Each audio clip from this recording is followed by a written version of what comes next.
So I decided to call the talk, Is Your Creative on the Digital Highway to Hell? Guess as to why that big number's on the screen. It's the percentage of Australian advertising which goes completely unnoticed and unremembered. 89%. So while there's going to be an awful lot of talk about clever automation and tools and all these amazing things, only 11% gets noticed and remembered. Let's actually, by quick show of hands, who checked their phones while we were out on our own little highway to hell a second ago? Who can remember an ad that was served to them or an email during that time? Who can remember one from yesterday? One. So there's maybe, two ads from yesterday. So, I mean, this is about the scale of the problem that we're dealing with in creative, actually, is that there is such a wealth of information out there that the volume of ads that get noticed and remembered is incredibly low, and it's getting lower and lower. And so while the technology is advancing at an incredible rate, our ability to actually communicate with people is decreasing. So I'm going to talk about a couple of reasons. If there's any agencies in here, I'm going to open the kimono a little bit on what agencies are all about at the moment. And I'm going to talk a little bit about the couple of reasons why these numbers in terms of unaided brand recall are getting lower and lower each year. I'm going to join a framing thought together about how we're all humans and how really the pace of evolution and the pace of technological change don't match in any way, shape or form. And then I'll share a couple of principles and an AC/DC story as to what we can do about it, and a couple of principles for our creative to make sure that our creative actually works and connects on a human level. So in terms of like the problems, there goes the power. In terms of the problems, the first problem that we identify all the time is that as a group of marketers, we love data. God, we love data. God, it's great. But we don't like science so much. So in science, you grab a hypothesis and then you use your data to try and prove yourself wrong, and you're constantly trying to, the person you're trying to prove wrong is you. We see data all the time being used to collect and prove ourselves right. And we've got marred with a huge amount of complexity about it.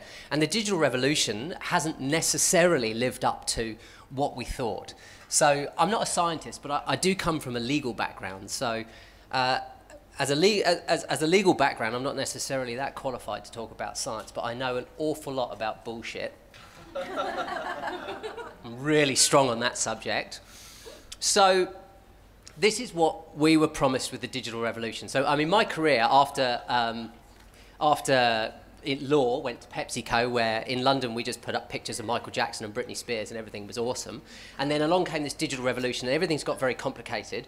And we've been promised these wonderful things, that we're going to produce advertising that's tailored to personal interests and behaviours, and advertising is going to become more relevant than ever before. Promise number one. Promise number two is we're going to engage consumers in a genuine dialogue. Who's here has said, oh, we want consumers to join the conversation with our brands, right? Yay! And then the third thing, digital media, programmatic buying. Computers are going to be much more intelligent than us. Why have traditional intelligence when you can have artificial intelligence? So that is the promise. Sorry about the copy heavy, but this is the reality that we've faced. So every single independent study has found that digital advertising, and I'm talking about all digital advertising here, whether it's emails, whether it's programmatic, whether it's awful clickbait stories, it's the least trustworthy, the least liked, the least relevant, right? It's the most annoying. And I think we can all share a human story of how annoying it is to be followed around the internet by something, right? It's just fucking irritating. Mine is the BBC. I had this conversation with my wife a couple of days ago. I said, if you ever buy me a Longines watch, I'm literally going to stamp on it in front of your face. So Longines has decided that I'm the kind of person they want to advertise one of their watches to, and they take over the BBC. So that's where I get my news from, the BBC. So with a homepage takeover and on the app a takeover, and the little X's are really small, much smaller than my thumbs. And so I'm clicking through to their website, which means that now everywhere I go on the internet is this bloody Longines watches. And I'm sure there's someone at their digital advertising agency saying, look at these tremendous click-through rates. Fantastic. I'm like, stamp on. The second thing the idea that consumers want to join our brands in a conversation on social is a total fallacy. Like, the irony is that Facebook, the thing that was going to replace the need for paid advertising, is now the world's largest broadcaster of paid advertising. And actually, if you think about it from a very humanistic perspective, if you open the door to your fridge and look at the brands inside, and you go, do I really want to have a conversation with Bega Cheese? Like, what's wrong with your life if that's who you need to have a conversation with? Like, really?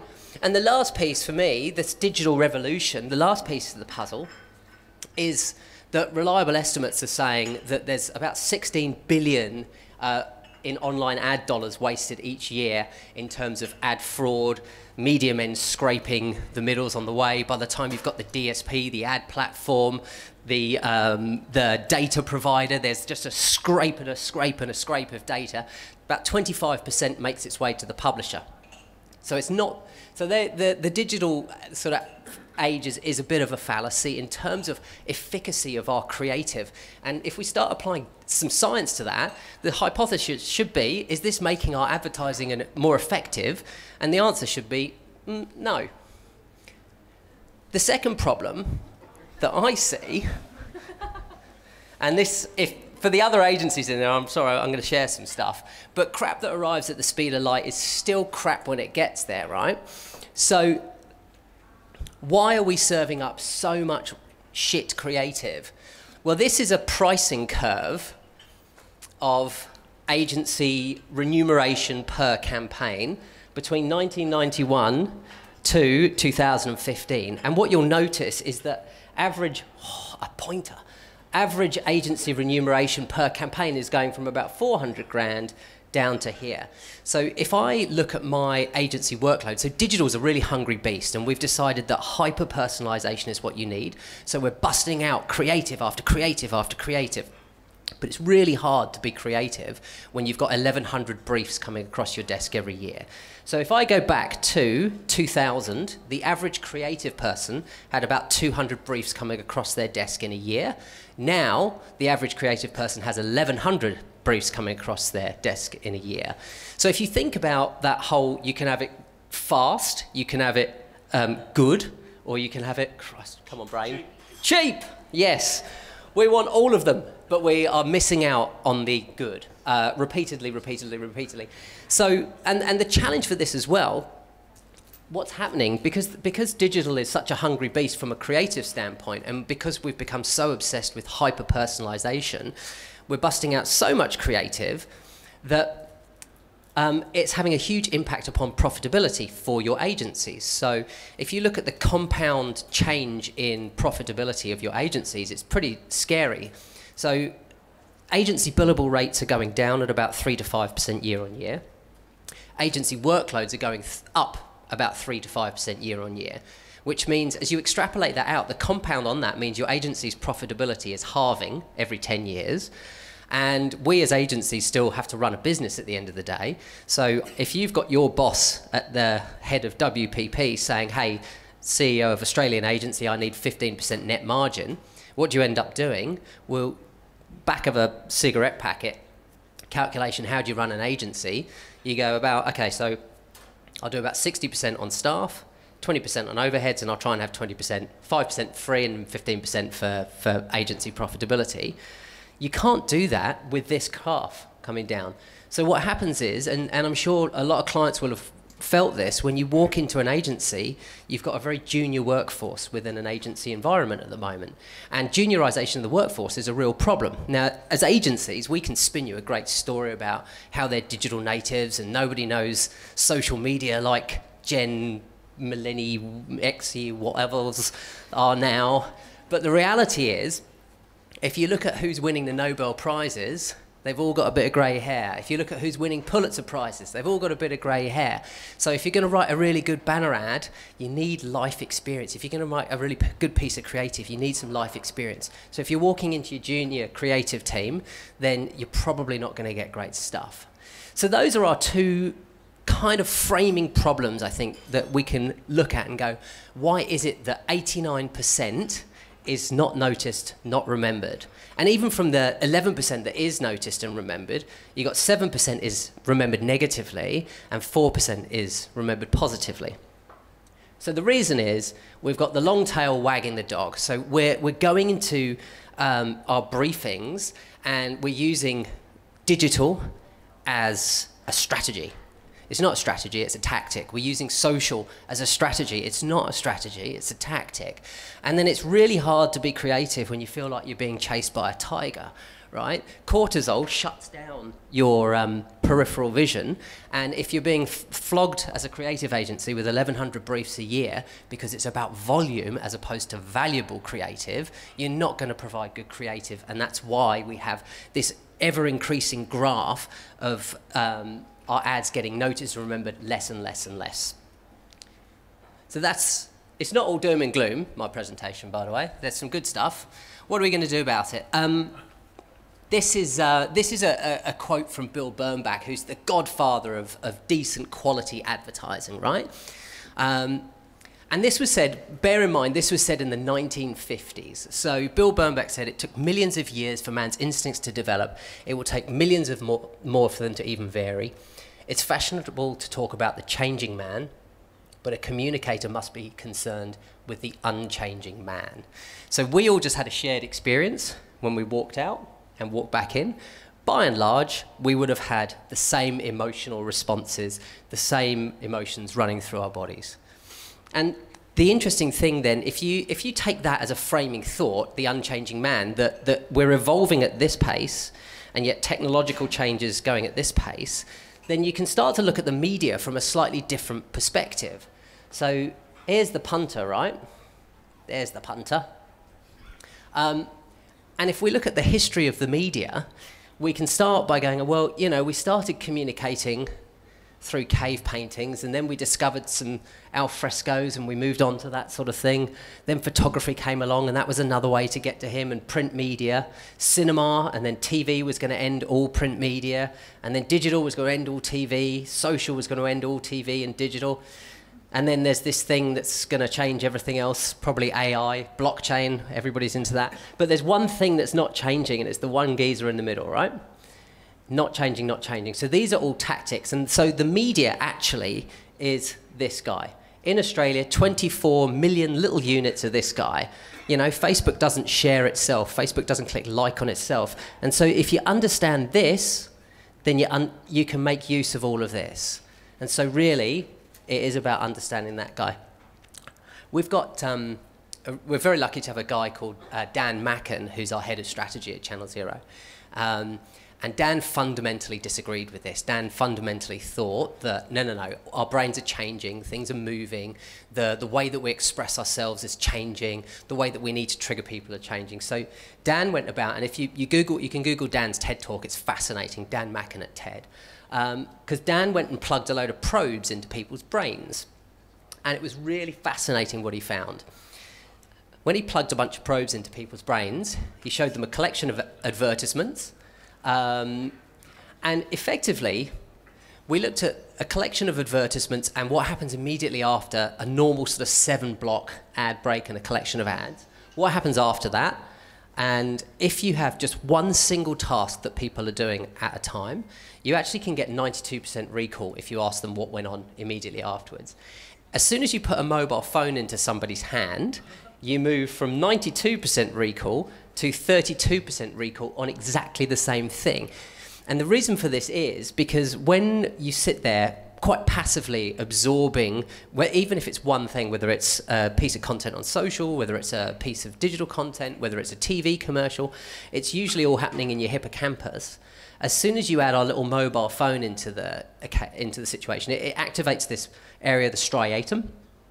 And what happens in your striatum is that's where all your active movements normally are. So it actually makes you fall off a cliff. Do you want me to finish in 2 minutes? We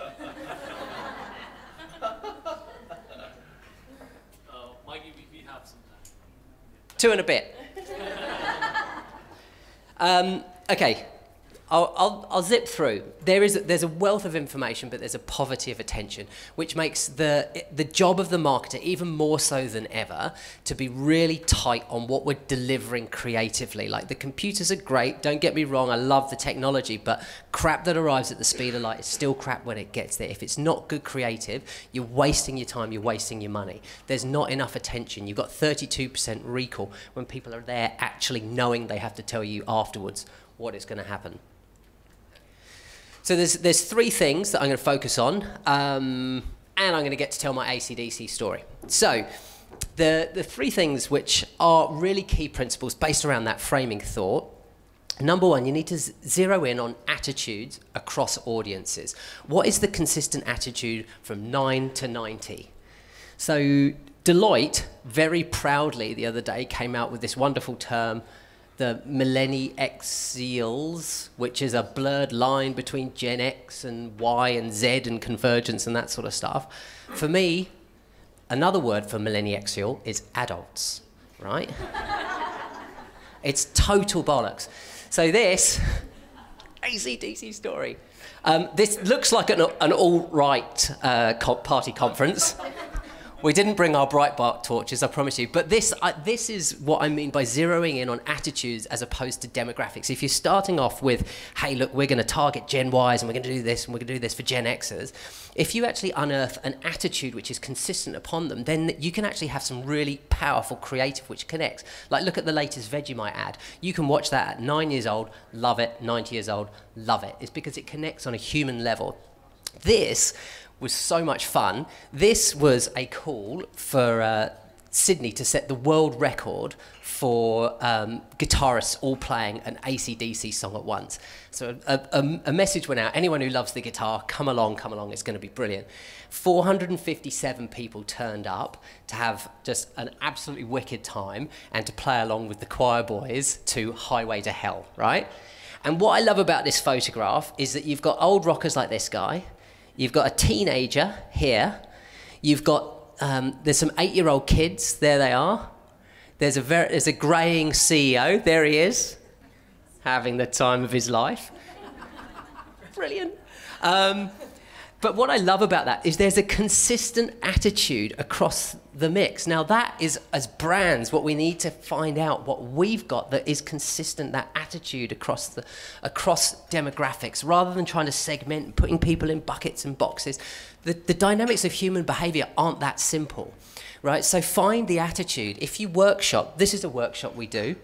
In 2 hours, you try and uncover what is the creative opportunity, right? So great brands, there's a very old school idea that you can create ideas that are so big they're going to change culture. That's just not the case. You can create ideas that breed and fit into culture beautifully. So that Vegemite ad by Tinkerbell, great piece of work by Adam Ferrier, that really plays into this kind of Australiana culture, and it plays into what's going on here. So you look at the cultural truth, the commercial truth, the customer truth, and the category truth. And when you zero in on that, that's when you get your creative opportunity. That is the heart of your strategy. Everything can fall off of that as a tactic. So that's principle one, zero in on attitudes. Don't worry about people being in boxes and different messages here and here and here. Like, once you've got that, great, use it like hell, but start with that attitude. The second piece is about the creative product that you throw up, right? So perfection's achieved not when there's nothing left to add, but when there's nothing left to take away. This resonates with me in the strongest way. Like, we are in an attention economy. We're fighting really hard for attention. Our screens are going like mad. You've got adverts, 1,000 messages thrown at you if you live in a major conurbation at least a day. And so simplicity, there is an elegance to it. There is a power to it. And moreover, it works really hard. There's a fantastic study done by Ken Siegel from Siegel and Gale. It's called the Simplicity Index. And he's gone and he's proved that people will pay more money for brands that present simply. Present simply. If Bob in packing wants to mention how quick our delivery service is, do we really need to say it? If your CFO wants to talk about, you know, our great pricing dynamics, do you really need to say it? Take it out, take it out, take it out. One piece of communication, one message, because that's all that's going to connect, and try and do it in a really human way.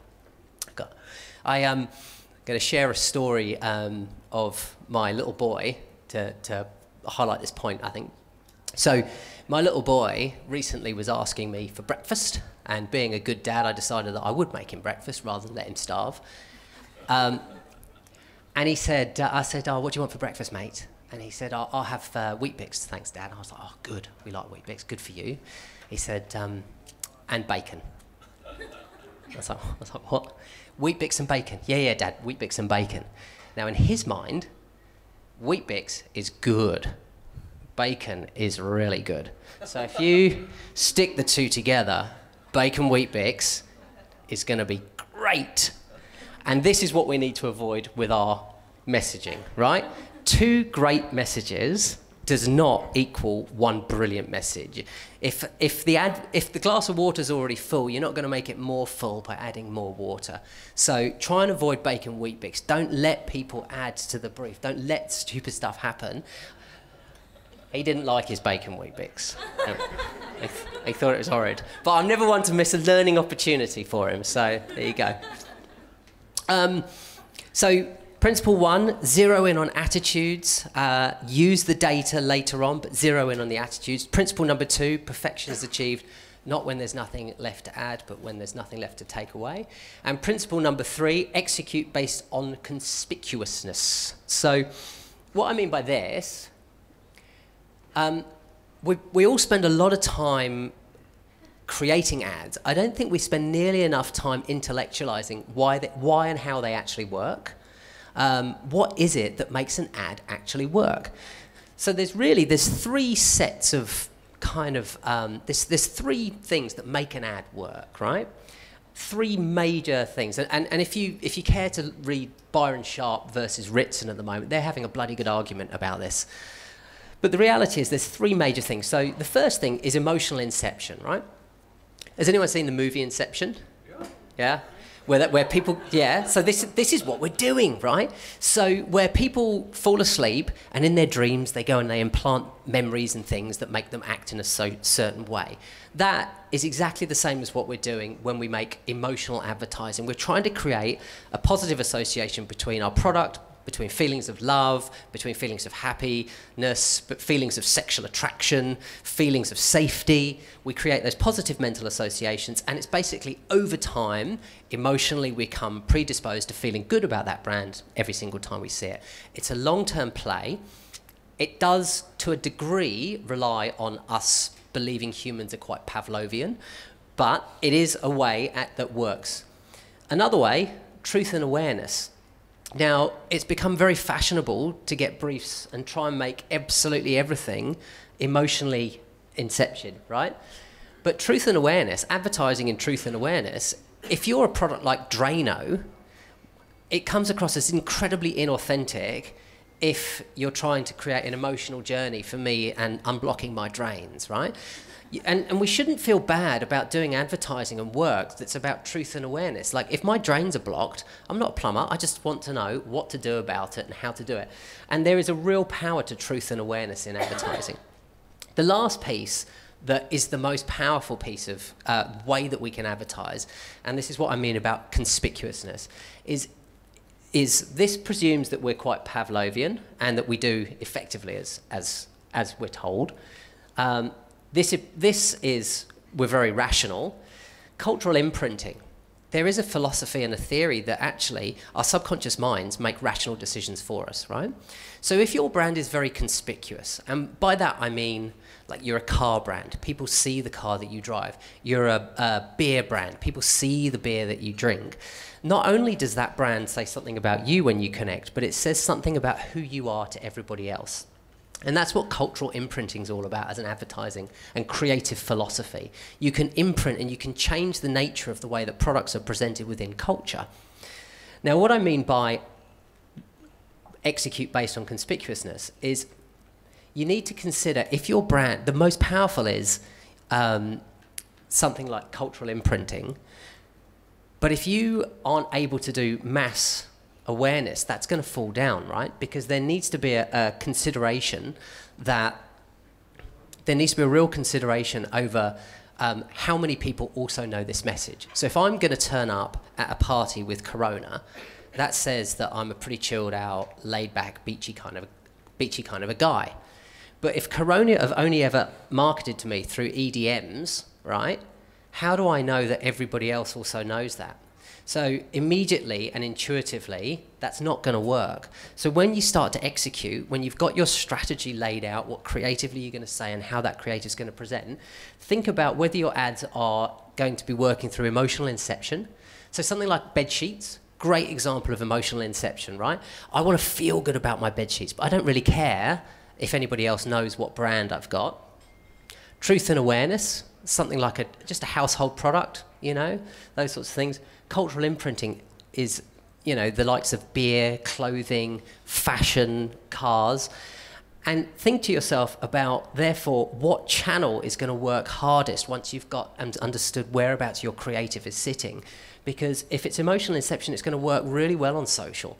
If it's about truth and awareness, traditional radios and digital are going to work really well. If it's about cultural imprinting and you want to change the fabric of you want culturally everybody else to know what this brand says about you, and it's a very conspicuous brand, then the right thing to do is mass. And I do disagree. Mass marketing is not dead. It works its tits off. It works its absolute tits off. There's lots and lots of different ways of building a brand. So, you know, I had a fascinating conversation about Donald Trump the other day and how Donald Trump got elected through social media.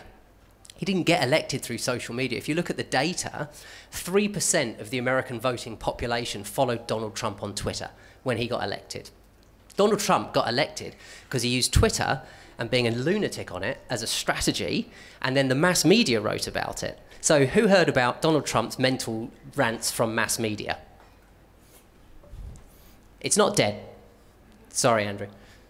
We can talk later. So I don't have a lot of time. This is one of my favourite ads ever. Truth and awareness. I love this ad. Does exactly what it says on the tin.